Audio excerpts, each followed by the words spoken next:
In the world of youth, where every look is a challenge and every word a vow, those who determine the rules of the game meet. Here she is, Pugh Rain, who, seething with resentment at being left behind and now demanding help that was never given to her. Somewhere there, behind the scenes, they exchange barbed remarks about stale makeup and dirty skin, only to be met with a short, sharp, "Leave me alone." But then, out of nowhere, like predators, they appear. Wan and knowing, their grinning faces foreshadowing trouble and their words ringing with triumph. "We've got you. Today you will pay." And now they are defeated, their trembling bodies sprawled on the ground, accusing their offenders of cowardice, to which they are cynically answered, "But there were two of you yourselves?" Other shadows appear on the streets, heady figures called bosses who are obligingly offered food, and their appearance causes confusion and bewilderment. Are you gangsters? Meanwhile, two girls, full of curiosity, gossip about those who know the ones, greedily asking for their contacts as if it were a pass to another world. Suddenly, a playful "hello" is heard, but is immediately cut off by a rude "get lost," followed only by a sigh with a hint of mild disappointment. And, like an echo of the past, a childhood photograph flashes across the TV screen. Three children, one laughing, one crying, the third frowning, an innocent yet complex palette of emotions. Change of scenery, we are in a high school, and it is already clear that different worlds, different groups, different destinies exist here. One of the students, nervously clutching the straps of his backpack, tries to slip past the guys from the Sandgang gang unnoticed, feeling his heart squeeze with fear. But suddenly one of them, like an old acquaintance, calls out to him, calling him best friend, and everyone around him begins to greet him in a friendly manner, leaving everyone stunned. His face is one of absolute shock, his eyes wide open, trying to comprehend what is happening. A cigarette appears in the hand, extended with the question, "Hey, take a drag, you smoke, right?" And for a moment the world around freezes in a silent question. And there he is, with shaking hands, convulsively inhaling, his face distorted by a strange grimace of pleasure and despair. "Of course I smoke. I would die for a cigarette."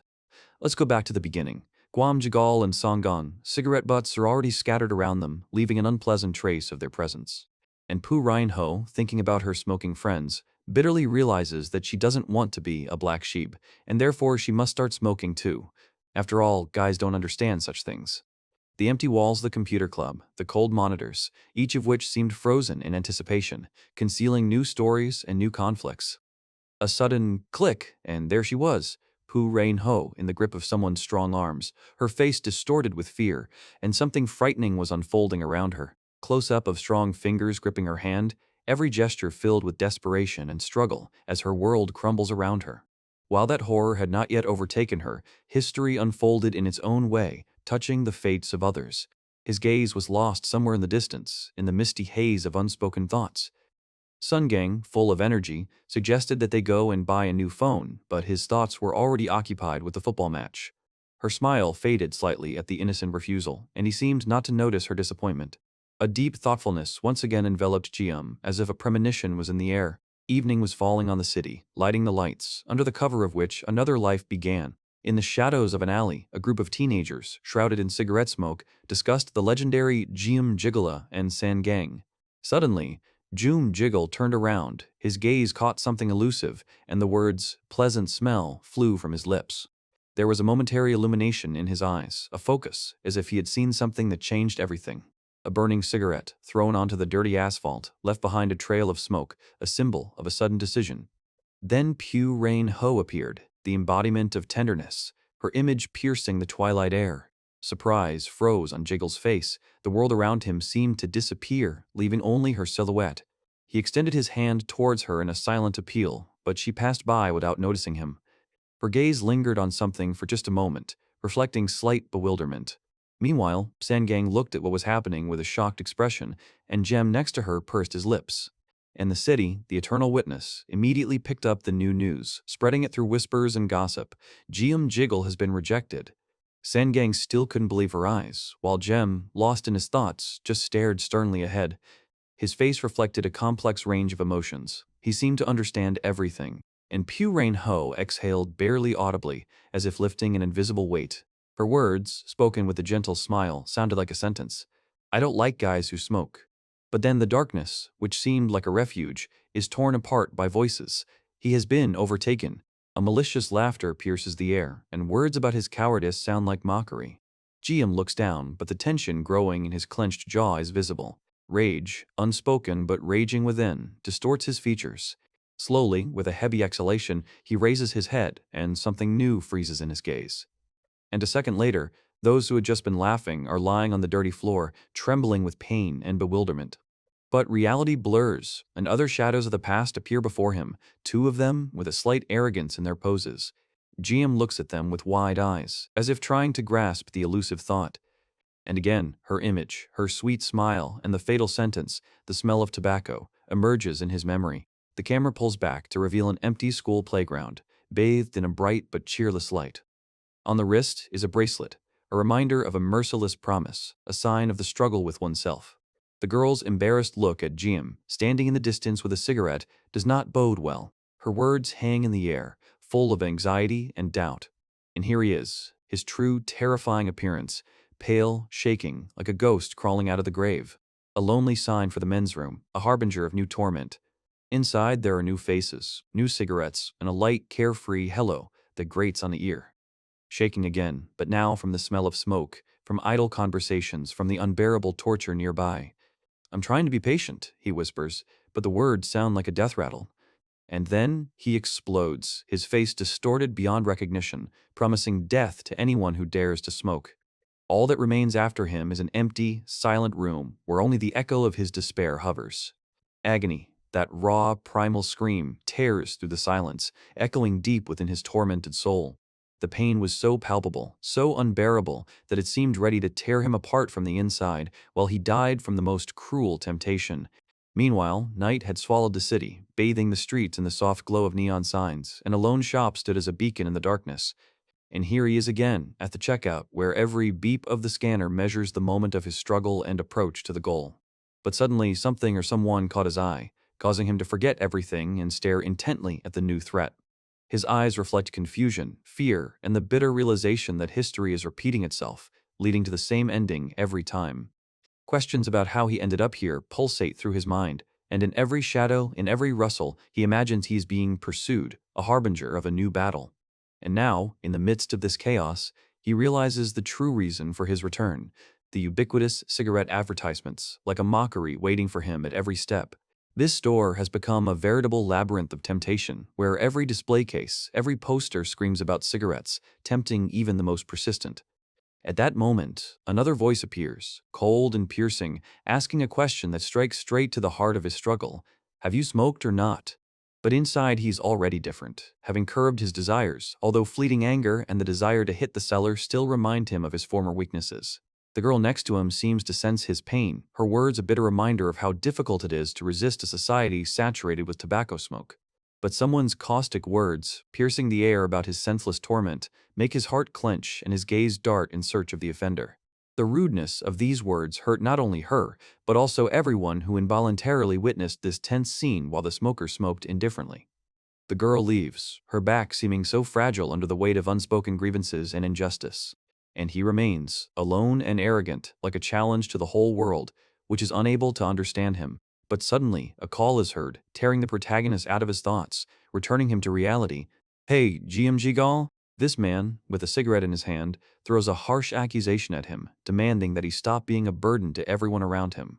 But beneath the mask of severity lies a strange grin, as if he was only playing his role, perfectly understanding the hero's true motives. And even the girl who just left returns, trying to unravel this complex game in which everyone hides their true feelings and concerns. Words of warning escape his lips, but their tone is too commanding to be mere advice. And at that moment, it seems that all his restraint collapses, revealing his true, furious nature. But the young man's insolence knows no bounds, and the insult escapes his lips like a challenge to fate. The old man, shocked by such impudence, becomes enraged, feeling betrayed and disrespected. The girl, witnessing this growing storm, whispers a name, trying to stop the inevitable, but her words are drowned out by the growing anger. Her fear intensifies as insults start flying and the situation spirals out of control, approaching the point of no return. The young man, unwilling to give in, answers the challenge, his eyes burning with determination and his words sounding like a promise of quick retribution. Physical conflict seems inevitable as two people clash, exchanging threats and pushes in anticipation of the fight to come. Her despair reaches its peak when she realizes that she is powerless to stop this whirlpool of aggression. But then new figures appear, their laughter ominous, and they call out names like hunters who have found their prey. They grab their victims tightly, confident in their strength, and declaring that today victory will be on their side. However, the heroes are not going to give up without a fight. Their movements are sharp and full of resistance, even when they are outnumbered. One of the offenders turns around and makes a deadly threat, leaving behind only the groans of the defeated.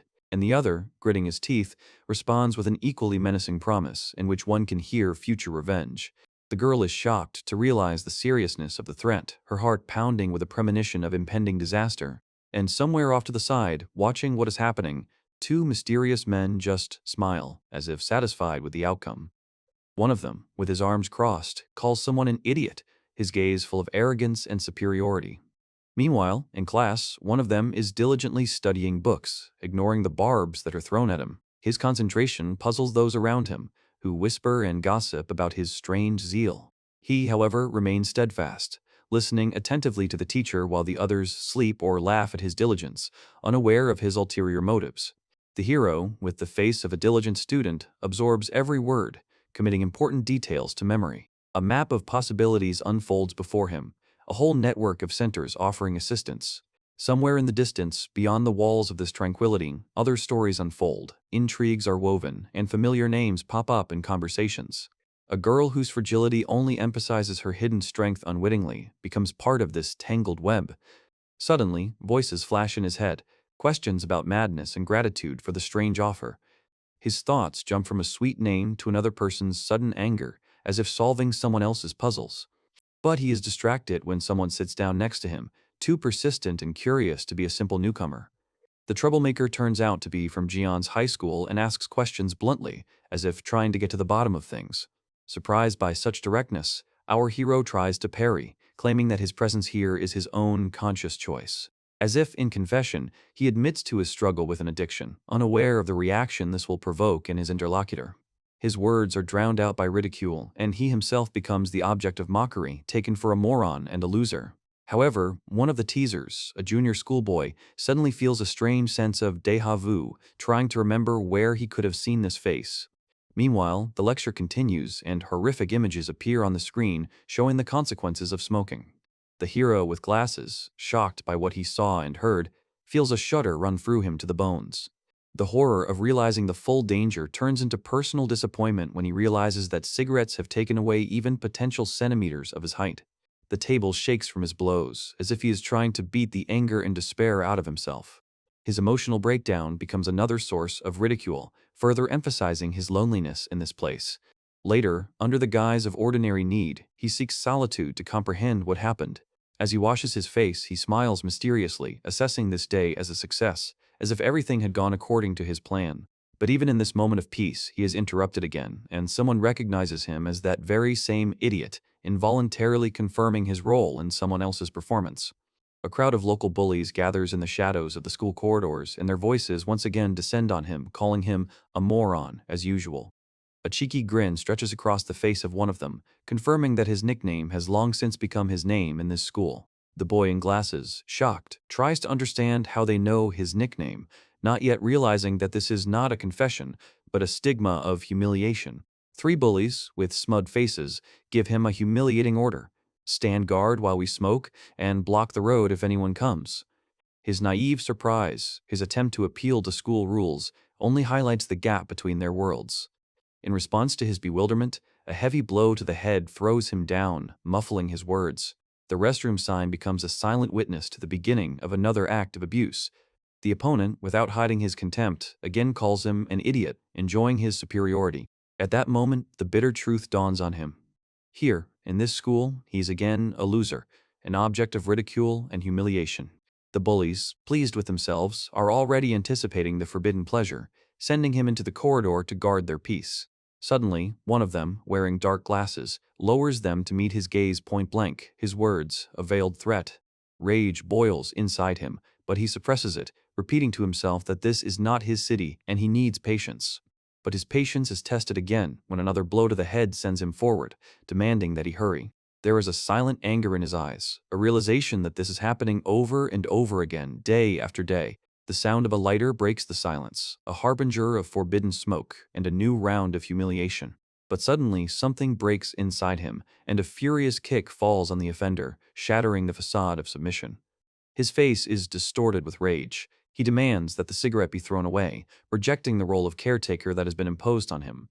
Cries of a fight echo throughout the restroom as one student, caught off guard, trembles in terror on the toilet. The offender, standing up, lowers his glasses. His voice sounds threatening as he reveals his name and affiliation with the elders.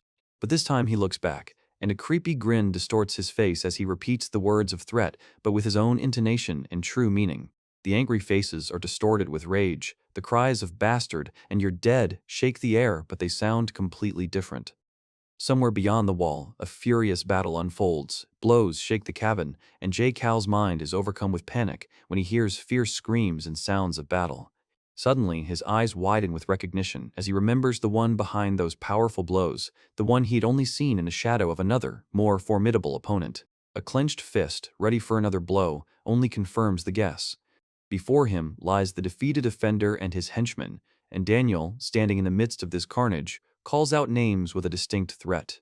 The others look at him in bewilderment, not understanding who this impudent newcomer is who dared to challenge their authority. Daniel, in a deceptively calm tone, advises Kung-san, who is lying on the floor, to quit smoking, while the latter curses him out of breath. Behind this scene of violence and retribution, the walls of the school retain their ordinary silence, and somewhere on a board there is a daily schedule for a non-smoking camp, offering a strict path to a healthy lifestyle. Meanwhile, the teacher in charge of the program is shaking nervously, anticipating new challenges.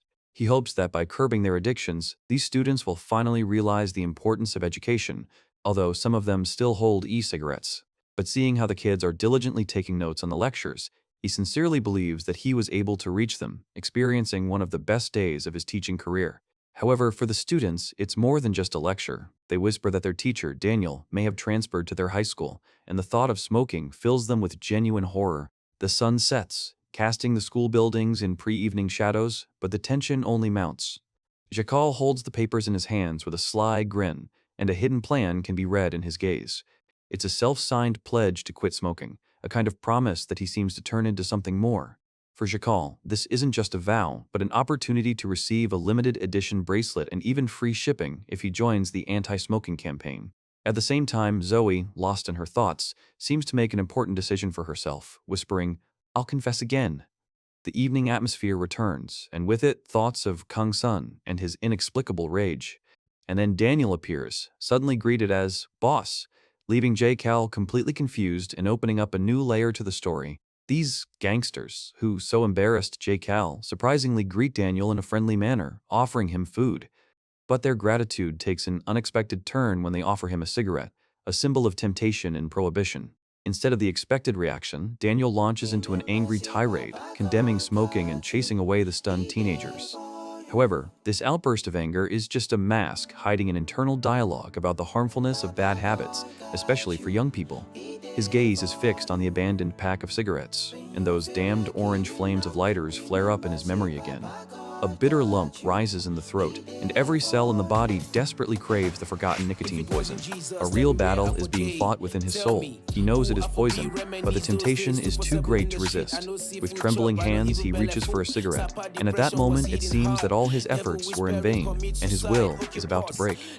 But then, before his inner eye, there flashes the image of the girl whose presence has always been an anchor in the raging sea of his vices.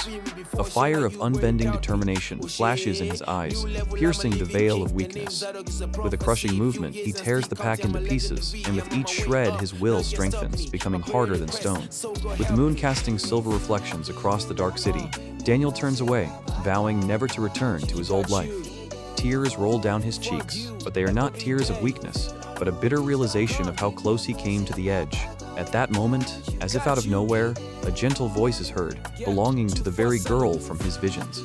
She looks at Daniel, her gaze full of surprise, because she has become an unwitting witness to his internal struggle. But then, a new player enters the scene, a guy with a lollipop, casually greeting her. Two girls, radiating confidence, immediately approach him, begging him to buy them cigarettes, skillfully using flattery. A handsome man like you wouldn't refuse us, would he? Their words envelop us, penetrating into the very heart. And, blinded by their attention, the boy blossoms into an embarrassed smile, his heart beating faster. He disappears behind the store doors, leaving behind only a promise to return with a trophy. The guy comes back, beaming with his own importance, holding out a pack of cigarettes, his cheeks flushed with embarrassment. The girls exchange satisfied glances, throwing him flirtatious promises for the future, confident in their power. But the idyll is shattered when shadows emerge from the darkness, their eyes emitting a cold, unceremonious threat. The group's leader, with a stern look, rains down accusations of dirty dealings with teenagers on the unfortunate man. The frightened guy, like a hare, takes to his heels, while the girls cynically count how many more of these fools they will find. Left alone, one of them, with a slight grin, raises the topic again. "You're definitely not going to smoke, are you?" Caught off guard, Pugh Ryan smiles awkwardly, admitting that she would like to quit this bad habit.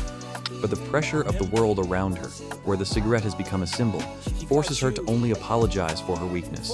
And then Kal Kim, mockingly, leans towards her, whispering that without smoke she risks becoming uninteresting. Pugh Ryan's face contorts with an internal struggle. A bead of sweat trickles down her temple, betraying her confusion. Kal Kim turns away with a dismissive snort, as if dismissing an insignificant nuisance. But at that moment, the world seems to slow down, and someone's gaze, sharp as a blade, pierces the void. Suddenly, an image appears, a hand bringing something childish and sweet to the lips, as if challenging this dark world. A tall guy with black hair, a lollipop in his mouth, looks at them, his eyes wide in surprise. He recognizes them all, Kal Jium, Kong San, and even Poo Ryan, his heart clenching with sudden realization. Meanwhile, Kal Kium's friends mock the newcomer, calling him a sucker and a mama's boy. But Kong San, without hesitation, boldly challenges Kal Jium, accusing him of having connections with street hooligans. Pugh Rin tries to separate them, begging Kal Kium not to ignite the conflict, but he only brushes it off, showing indifference. And then, like silent testimony, identical bracelets sparkle on their wrists, revealing their secret connection. The tension mounts when Ajay Kal Jium, with a grin, throws a threatening question at Kong San about his insolence. Shock distorts their faces, and a deafening blow shakes the air. From behind, Ajay Kal Koen displays incredible strength, leaving dents in the metal. His gaze is full of determination as he issues a final warning, and the bystanders cannot believe their eyes. The metal sign has been pierced. He walks away, his footsteps echoing in the silence, leaving behind only the echo of threat. But the very next second, a new threat looms over Kong San. Two guys with devilish grins promise him trouble. Kong San, unable to tolerate such treatment, demands that the insults be repeated, his eyes burning with righteous anger. And so, the explosion of emotions turns into a lightning-fast, crushing blow. The crunch of bones and a cry of pain pierce the air as his opponent is sent flying. The girl, a witness to this scene, screams out the name of Akche Kal Kium in horror, and Kal Kim only clenches his fists, pronouncing the name of the offender with a mixture of rage and determination. His figure dissolves into the night darkness, leaving only a long, ominous shadow. The scene changes, taking us to the gates of a familiar house where the drama continues. A girl comes out of the half-open door, her gaze full of anxiety. She asks why she was called so unexpectedly, sensing something was wrong. Kong San sits surrounded by the smell of cigarettes, and the girl, Poo Ryun, expresses her displeasure. She reproaches him for the number of cigarettes he smoked and his pathetic appearance, to which he only mockingly suggests that she calm down. Her eyes widen in surprise when he throws out the question of his unsuitability. He smiles and shows her a black bracelet, hinting at his attempts to quit smoking, challenging her doubts. Kang San offers her to try a special flavored cigarette, promising to help her quit smoking with it. But Pugh Ryan exposes his deception, explaining that such cigarettes only increase addiction. To Kang Sang's surprise, Puddle Rin explains with uncompromising clarity that any attempt to improve a bad habit only worsens the addiction. Kong San tries to justify himself by citing the authority of Keum, whose words he seemed to accept without question. Meanwhile, another girl, adding a note of concern, points out the tension between Kong San and Keum, reminding him that it was he who introduced his friend to smoking. But her next remark pierces Pugh Rin right through. "Do you really love him that much?" Kang San, clearly embarrassed, tries to laugh it off, denying the obvious, his gaze fixed on the floor. But her friend doesn't back down, claiming that Pugh Ryan's feelings are so obvious that they are impossible to miss. Kang San, remembering the past, speaks with a soft smile about the carefree days of their shared childhood. He understands that their strong connection was so strong that Pu Ren simply could not help but fall in love with Kium. The friend clarifies. Was it Kium who bought you your favorite drinks every day? And Pu Ryun, amazed, confirms. And then Kang San hands her a familiar package with that same favorite drink. I was the one who bought them, he says, looking her straight in the eyes, and Pu Ren's whole world suddenly turns upside down. Her eyes widen with the realization that all her assumptions were wrong, her memories distorted. His words, everything that was, contain a long hidden truth that sheds light on their shared history. I did it, he says decisively, claiming his true role in these forgotten moments. Her eyes reflect the complete collapse of her previous beliefs. The world around her begins to fade. While Pu Ryun, absorbed by this shocking truth, can barely stand on her feet, another girl walks down the street. It's Na Ren, and in her eyes, which can see through the very essence of things, one can read deep thoughtfulness. Suddenly she turns around sharply, her voice piercing the silence. Hey! At this moment, someone named Chung Gong feels his heart skip a beat with a premonition of impending danger. The city, witness to all these secrets, freezes in anticipation of the denouement. Against the backdrop of this frozen city, one young man, full of trepidation, desperately tries to stop the elusive meeting. His thoughts take him back to the past, to her words that were etched into his memory, changing him forever. And, under the cover of the starry sky, he prepares for the revelation, not knowing whether she will be able to believe in his sincerity. He showed proof of his efforts, a crumpled piece of paper with a promise to change himself for her. With shining eyes, he showed off the bracelet, his every gesture screaming about the seriousness of his intentions. His heart was beating at its limit as he once again confessed the love that had flared up from their very first meeting. The air filled with his desperate plea, "Please be my girlfriend." He froze, waiting, as if the world had stopped, anticipating her answer, which could change their destinies. But suddenly, the scene changes, and before us appear other eyes, full of fatigue and unspoken pain. It was a different image, of a girl with fiery hair who hid her vulnerability behind cigarette smoke and a daring gaze. Memories came flooding back, taking me back to the days when home wasn't a refuge, but a place where words hurt more than knives. Voices from the past whispered about the similarity with her mother, about her pathetic existence, darkening every moment of life. Laughter full of despair and words tossed between false hope and burning hatred echoed through the walls. The smell of tobacco, scattered bottles, this is the background of her childhood, interrupted only by dirty curses and pleas. She sought salvation in the embrace of the street, among those who seemed to understand her, the same lost souls.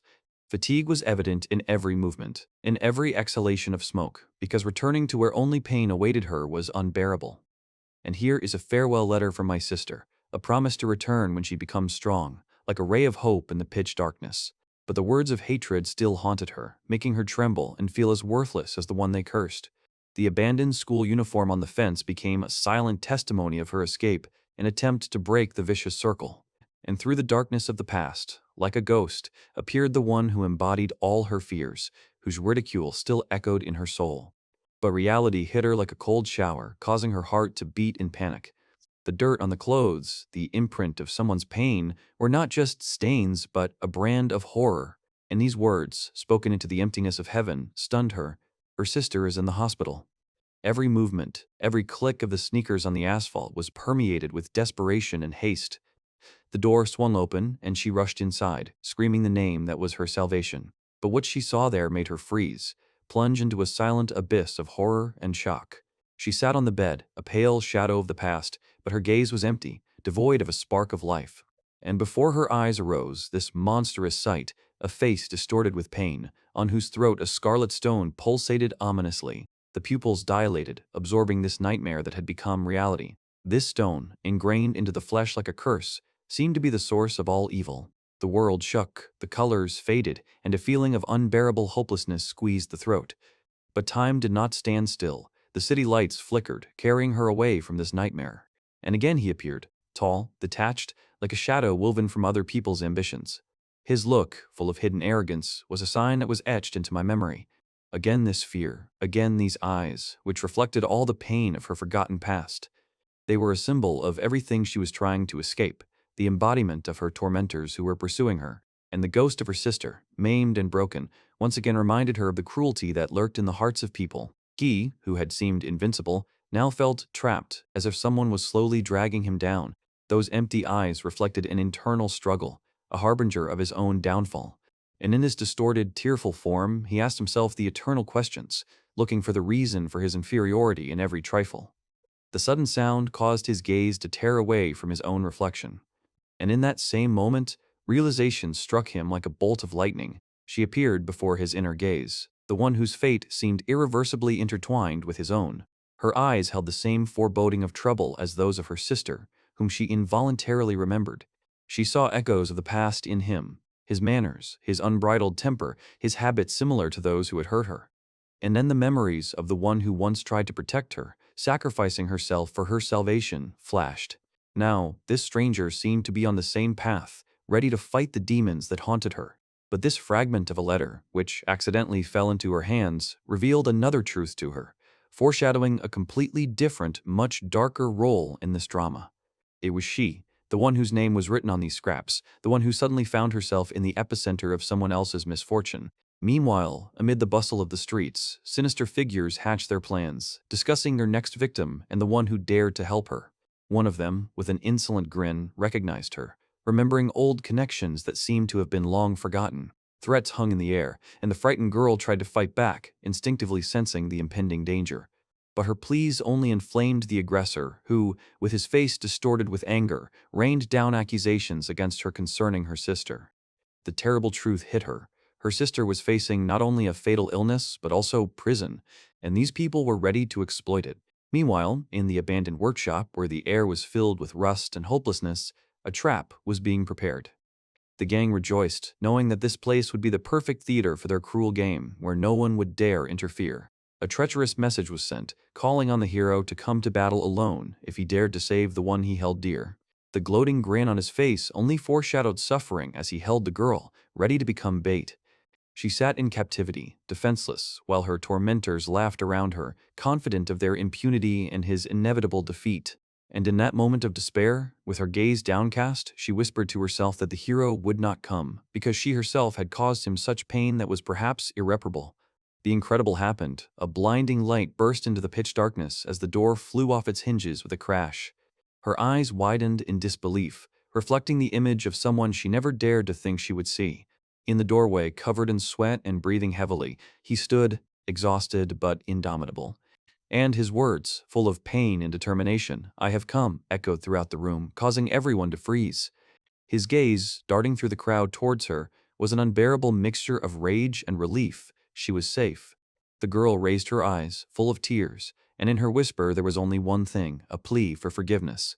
But the bandits' laughter continued, arrogant and cruel, as the gang leaders continued to mock his recklessness. In response, his gaze slowly filled with an ominous determination, foreshadowing something terrible.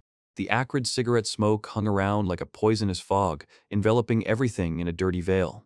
And then, in his voice, still hoarse from fatigue, a steely note emerged. "How dare you smoke next to her?" Outside, under the cover of night, the old warehouse seemed a silent witness to the approaching storm. The hero's words only provoked a new wave of caustic ridicule, because there were so many of them and he was only one. "Stop being a hero for the girl," one of them smirked. "Should we put out our cigarettes because you wanted to?" But the ridicule crossed the line when they mentioned her sister, mocking her fear of illness. The largest of the bandits stepped forward, eager to prove his strength by issuing a daring challenge. He grabbed the hero by the head, jerked him roughly, and began to humiliate him as if he were nothing more than a laughingstock.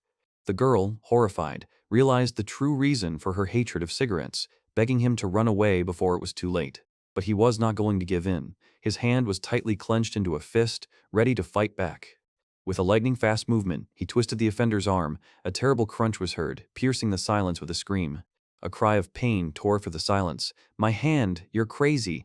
And the faces of all the bandits were frozen in genuine horror. The bandits flew into a rage, their cries echoing throughout the hall, calling for the death of the only fighter who had challenged them. But his gaze was unwavering, and only one goal burned in it, to get her out of here at any cost, even if it cost him his life. He moved like a whirlwind, dodging blows and responding with his own lightning-fast attack. The air was filled with dull thuds, bodies flying from furious kicks and angry screams. One of the attackers was thrown away like a rag doll, causing the others to freeze in amazement. Two bodies fell to the floor under the crushing double blow. delivered with incredible speed. He seemed to float in the air. Each of his blows was precise and merciless, and his movements were full of wild grace. The leaders' faces were distorted with a mixture of rage and confusion. "What's wrong with this bastard?" they shouted, trying to inspire their men. He himself seemed to be at his limit, but only the cold sweat on his temples betrayed his fatigue as he heard their angry, assessing whispers. Again and again they tried to convince themselves that there was only one person in front of them, but their voices trembled with anticipation. The floor was strewn with fallen bodies, evidence of his desperate but so far victorious battle. "Psycho! Madman!" rang out from the crowd, their distrust and fear growing with each passing minute. But then he fell to his knees. His strength was gone, and his body could no longer obey. Wounded but not broken, he raised his head, offering himself as a hostage in exchange for her freedom. Ian, her eyes full of tears, begged him to stop, blaming herself for everything that was happening. And the main instigator, the very one he had defeated earlier, only grinned ominously, anticipating revenge. And somewhere off to the side, trembling with horror, the former bully, now in a suit, cursed that cigarette that had caused all the troubles. After all, it was with her that this nightmare began, which turned his life upside down. Suddenly, her image appeared before the hero's eyes, bright, warm, full of tenderness. And this image gave him a new, inhuman strength with which he clenched his fist. The blow throws him aside, but even as he falls, he feels a surge of wild, inhuman strength. His opponents freeze in shock, their eyes full of horror at this sudden outbreak of rage. But then Kong San appears on the threshold, stating with cold arrogance that our hero has already been defeated. With a look of disdain on his face, Kong San assesses his condition, saying that it is simply pitiful to look at him. And our hero only grins in response, his wounds merely bloody proof of his meeting with Kong San's envoys. Everyone around is horrified by the presence of Kong San because they swore that he would never show up. The hero demands an explanation, but Kong San calmly admits that he himself sent his thugs and his brother to him, to which the hero grinningly declares that he dealt with everyone himself, and by quitting smoking, he accumulated superhuman endurance. One of the thugs in glasses, trembling with fear, urges his men to finish off the hero while he is on the edge. A piercing scream echoes through the hall, bouncing off the cold metal structures, heralding new victims.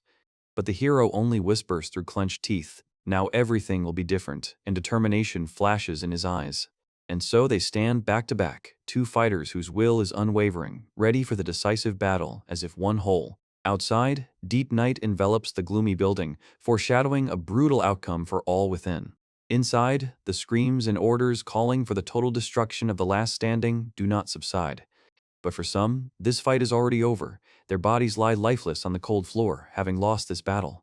The remaining bandits are perplexed, because these guys, whom they thought were defeated, have risen again and are fighting with renewed vigor. One of the fighters, full of despair, rushes to Kong San, seeking support, but he only watches with cold blood. But the hero knows no fatigue. His movements are lightning fast. He dodges and delivers blow after blow with incredible speed. Each of his strikes is an embodiment of pure, primal force, shaking the air and sending opponents flying. With a furious lunge, he rushes at the new trio, not giving them time to recover, and two powerful blows fall at once. Suddenly, one of the opponents, full of rage, rushes forward, trying to get our hero. But the counterattack is much faster, more accurate, and more devastating. Amidst the chaos and battle, a warning cry is heard, full of anxiety. The fist meets the target, and at the same moment, another opponent, who did not expect such a reaction, finds himself under attack. The fighters on the opposing side can't believe their eyes. This pair has become incredibly strong. The heroes themselves only grin, feeling a surge of strength, while their enemies are shocked to realize their increased power. The air is thick with tension, shouts and insults merging with the metallic echoes of the abandoned warehouse, but their anger only confirms one truth. There are lines that no one dares to cross. Night envelops the abandoned warehouse, hiding the traces of a merciless battle. Suddenly, the door swings open and a frightened girl rushes inside, desperately looking for someone. A shocking picture appears before her. One of the guys is holding a defeated enemy in his arms, and his companion is standing next to him. In a fit of relief and fear, she throws herself into his arms, scolding him for his recklessness and the worry he has caused her. The third character, observing this scene, cannot hide his bewilderment. And in response, he just smiles, and they show off the paired bracelets, symbolizing something more than just an accessory. He explains the meaning of the bracelets, and his seriousness surprises even those who know him well. Friends congratulate each other, exchanging jokes about new habits and unexpected bonuses of a healthy lifestyle. But amidst all the fun, one girl feels uneasy, realizing that her own life is not so perfect. The hero admits with a sad smile that he didn't want to involve her in his world, full of struggle and attempts to get rid of old habits. He promises to change, to quit smoking, no matter what, and the bracelet on his arm becomes a symbol of this new path. Looking at this couple, you can't help but wonder, was it really he who inspired them to make such important changes? He himself does not believe that his simple words could start a chain reaction in other people's lives. Was he really a catalyst, unknowingly changing the destinies of those around him? The teacher's stern voice comes to mind, reminding me of my impending adolescence and past misdeeds. And here is the proof. 0 carbon monoxide levels, the result of hard work and determination. Others were less fortunate, narrowly escaping punishment only thanks to the mercy of those they had wronged. And amid these major changes, life goes on, filled with simple joys and a slightly impatient anticipation of dinner. His remark about being too close in the summer heat is just a light joke about youthful ardor. A ray of hope shines through these images. Someone is choosing a gift, wondering if a special girl will like it. A sudden ahem, attracting attention, tears me out of the flow of memories. His gaze, full of surprise and slight embarrassment, is directed somewhere into the distance, where laughter can be heard. A spark of realization flickers in the depths of his eyes, as if a puzzle is beginning to come together. And on the girl's lips there is a light, barely noticeable smile, full of calm and warmth. These are not just bracelets, they are invisible threads that connect hearts, symbols of unbreakable promises and the beginning of a new, shared chapter.